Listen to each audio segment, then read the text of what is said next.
नमस्कार। Super India news TV में आपका स्वागत है। मैं हूं राजेश आर्य। आइए देखते हैं आज का विशेष समाचार। झूठे आरोप लगाने की खतरनाक सुविधा। जितनी पीड़ादायक दुष्कर्म की घटना होती है, उतना ही किसी का दुष्कर्म से झूठे आरोपों से गुजरना भी होता है।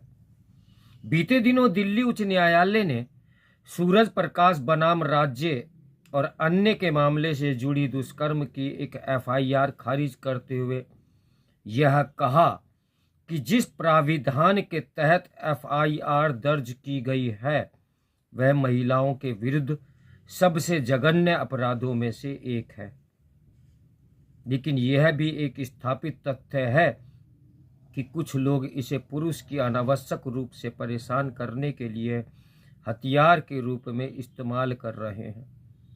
दिल्ली उच्च न्यायालय के इस फैसले के बीच ही दिल्ली की एक अन्य अदालत का निर्णय भी दुष्कर्म के झूठे आरोपों की परत खोलता दिखाई देता है।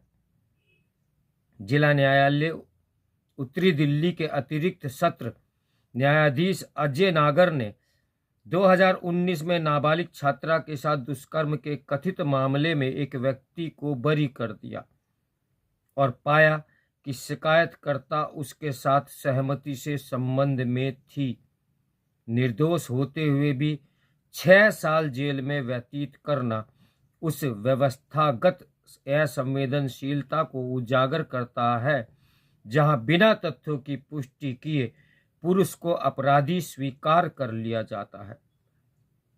इसमें किंचित संदेह नहीं कि दुष्कर्म एक ऐसी पीड़ा है जिससे उबर पाना सहज नहीं, क्योंकि यह जितने शारीरिक घाव देती है उससे कहीं अधिक जीवन पर्यंत मिलने वाली मानसिक पीड़ा परेशान करती है। इसलिए न्यायालय और पुलिस प्रशासन ऐसे मामलों को गंभीरता से लेता है, परंतु इस गंभीरता के भाव ने उस तार्किकता और संवेदनशीलता को क्लिपित कर दिया है जहां न्याय और अपराध के बीच पूर्वाग्रह का कोई स्थान नहीं होता। महिला के कथन को अंतिम सत्य मान लिए जाने की प्रवृत्ति ने पुरुषों के लिए न्याय प्रक्रिया को और बहुत जटिल कर दिया है। यह स्थिति तब और अधिक गंभीर हो जाती है जब न्यायालय के दरवाजे से जेल की दरवाजों के बीच अपनी सत्यता को सिद्ध करने के लिए वकीलों तक पहुंच न हो।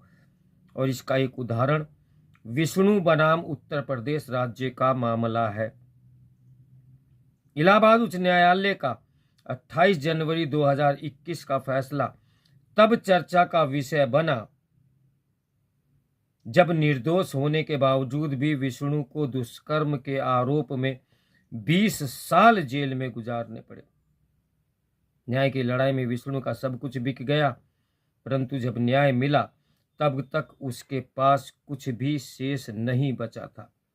ऐसे न जाने कितने विष्णु न्याय के लिए संघर्ष कर रहे होंगे, परंतु उनकी चीखें समाज और प्रशासन की उन कठोर धारणाओं के बीच दब जाती है जहां पुरुष को सदैव से ही शोषक माना गया है।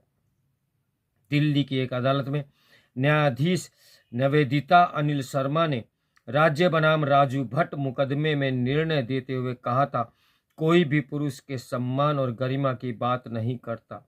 हर कोई महिलाओं की सुरक्षा, सम्मान और गरिमा के लिए संघर्ष कर रहा है। महिलाओं की सुरक्षा के लिए कानून बने हैं जिनका कोई भी महिला दुरुपयोग कर सकती है, लेकिन ऐसी महिलाओं से पुरुष के बचाव के लिए कानून कहाँ है?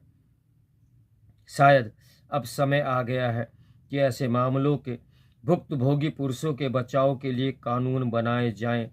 समस्या महिलाओं की सुरक्षा के लिए बने हुए कानून में नहीं है, समस्या उस कानून ढांचे में भी है जहां महिलाएं बेखौफ झूठे आरोप लगाती हैं, क्योंकि वे भली भांति जानती हैं कि उनके झूठे आरोपों को न्याय की सकरी गलियां लंबी अवधि तक सुरक्षित रखेंगी और दोष मुक्त होने तक आरोपित शारीरिक, मानसिक और सामाजिक रूप से टूट चुका होगा।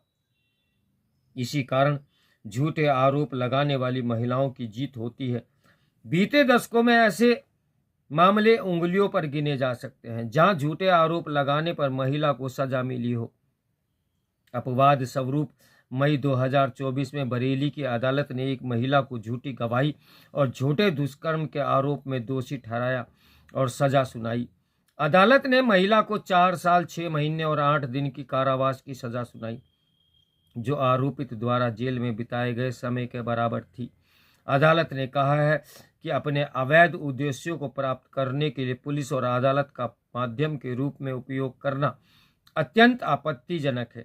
यदि इतनी कठोरता झूठे आरोप लगाने वाले हर महिला के हिस्से में आए तो निश्चित ही झूठे दुष्कर्म के मिथ्या आरोप में कमी आएगी। जितनी पीड़ादायक दुष्कर्म की घटनाएं होती हैं, उतनी ही पीड़ादायक दुष्कर्म के झूठे आरोपों से भी गुजरना होता है।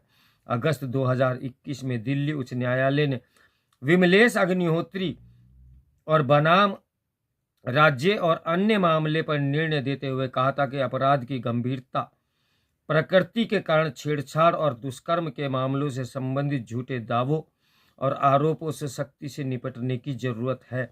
इस तरह के मुकदमे अनैतिक वादकारियों द्वारा इस उम्मीद से लगाए जाते हैं कि दूसरा पक्ष डर या शर्म से उनकी मांगों को स्वीकार कर लेगा।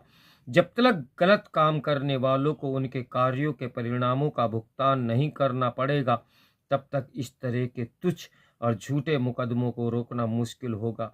जॉन डेविस ने अपनी पुस्तक false educations of rape leaching in the first century में इन मिथकों का वैज्ञानिक खंडन प्रस्तुत किया है कि महिलाएं दुष्कर्म के बारे में झूठ बोलती हैं। डेविस ने आंकड़ों के आधार पर अपने विस्तृत शोध में ये रेखांकित किया है कि दुष्कर्म के झूठे आरोपों से पुरुषों का पारिवारिक और सामाजिक जीवन भी समाप्त हो रहा है। यह आवश्यक है कि दुष्कर्म जैसे आरोपों के समय पुलिस एवं न्यायिक व्यवस्था तार्किक और संवेदनशील दृष्टिकोण अपनाए, अन्यथा समाज निर्दोषों की अंतहीन पीड़ा का मूक होकर देखता रहेगा और यह न्याय की हार होगी जो वर्तमान में चल रहा है।